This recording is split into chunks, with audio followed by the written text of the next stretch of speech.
আপনি না আব্বার সামনে কথা দিছিলেন যে আর কোনোদিন বাচ্চা কাচ্চা নিবেন না? ওইটা তো তোমার বাপের বাড়ির থেকে তোমার নিয়নের লেগে মূল্য বুঝ দিছিলাম, কিন্তু তুমি তো আবার বউ, তুমি কি আমার এই মর্মটুকু বুঝবা না কও?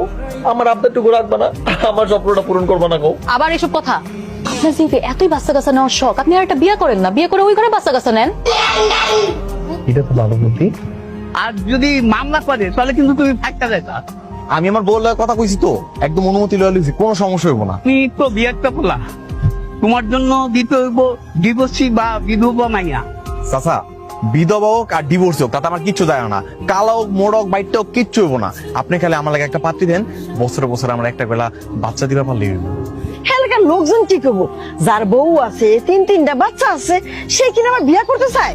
ও মা, এত বেশি কথা কয়ে লাভ আছে কও দেখি? একটা শুভ কামে যেতেছি না, এটা আমি আমার একটু বুঝাও। মা, আপনি একদম চিন্তা করেন না, উনি একটা বিয়ে করুক, বাচ্চা জন্ম দেয়, আর আমার সতীনের লগে ঘর করতে আপত্তি নেই। আব্বা, তুমি এটা কি করছো? একদম তো বইরা লাইছো, এটা কোনো কথা?